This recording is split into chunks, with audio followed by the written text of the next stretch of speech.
Mention at this point, and there are other options of DPS option, downloading to a threatened species. I've heard about hunters as state agents, and what I thought I'd do is respond to your questions about that rather than iterate all of those possibilities. But the overarching message, which I am obligated to say, is that the Fish and Wildlife Service is not going to go forward with something that has high risk of litigation loss. I don't measure high risk. Attorneys do, so I don't know if I can give you a calibration of that, but that is the caution that I'm compelled to share. I want to mention now about Brian Kelly. To look at all of the options that we might have, we're going to add a staffer to our Boise office who is specifically assigned to look at wolf issues with the state of Idaho. The Denver office of the Fish and Wildlife Service is the lead for the species. Nationally, the U.S. Fish and Wildlife Service designates different regions the lead, regardless of whether a species traverses beyond those regional boundaries. But we have been a very strong advocate for Idaho. We want to be an even stronger advocate. So we're going to have somebody who can work directly and every day with the state to look at these various options. And do this in the same room, so we're not exchanging papers, we're not having conference calls, which we're welcome to have, but then we have somebody right here to demonstrate and ramp up our commitment. So we'll have somebody in person. I would, near closing, like to comment that in continuing the path forward, I hope the momentum of Idaho for the successes that you've achieved will continue with Idaho's expert hand at the helm. I believe that's important for day-to-day management on wolf issues because Idaho is expert and well-equipped to respond on the ground to wolf depredations and other issues.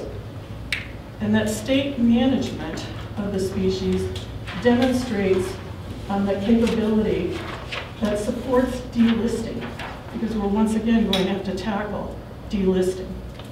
And then the third point is that if the Fish and Wildlife Service were managing for the resident species, we would not be managing for its impacts on ungulate populations. That is a state issue. So I'm hopeful that the state will continue, as I say, its successes and its momentum to address these wolf management in the state.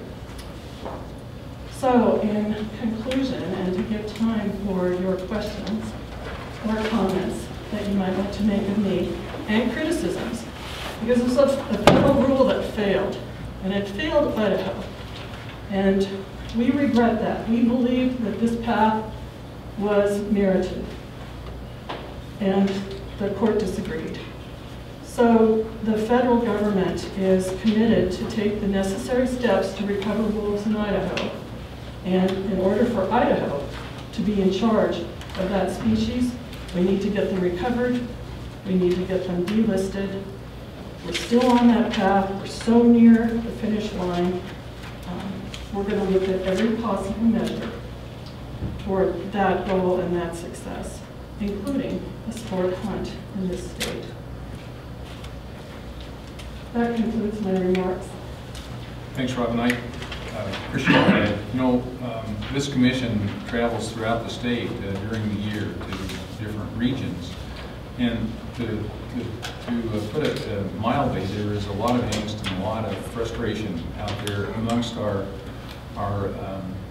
stakeholders and our hunters. And although we don't like to be there, we seem to be in the position many times regarding the woulda, shoulda, coulda questions. And how did we get here? And we'd like to just say, here's where we are and we want to move forward. But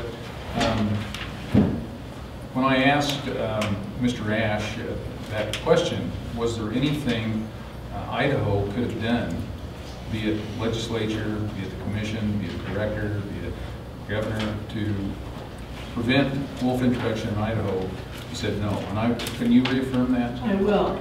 I think that's important, understanding that once listed under the Endangered Species Act and given its priority within the Fish and Wildlife Service, the commitment was to recover the northern Rocky Mountain population. In some ways that was, to state it in its bluntest way, with or without state cooperation.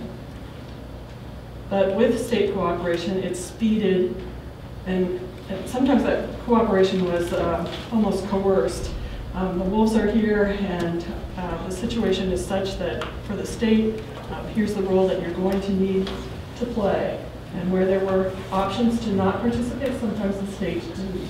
But once it was determined that the speed toward recovery and delisting was on the path that we followed to get the biological recovery numbers and to have a state management plan, then the state moved quickly to get that achieved so that they could restore the jurisdiction over wolves to the state of Idaho. So, and that might be a long answer, but let me come back to the first part of it. The federal government is committed to recovering the northern Rocky Mountain population. That includes Idaho. We're the ones who said wolves will come into Idaho. Thank you. And I think you've answered that very well, Robin. And the second thing that we deal with many times is the fact that not everybody, but many of our stakeholders would say, you know, the commission has not been aggressive enough. We haven't taken full advantage of 10J, be it 94 10J or 2008 10J, in taking care of this wolf problem.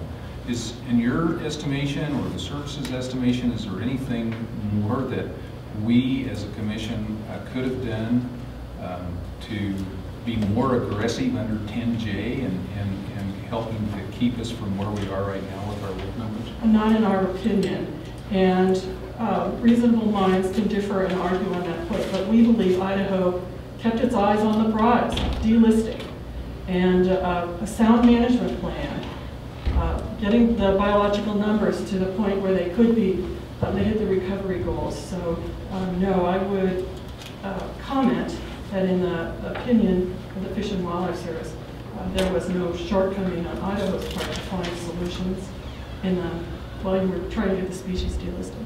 Thanks very much. And I'm sure other commissioners now would have questions.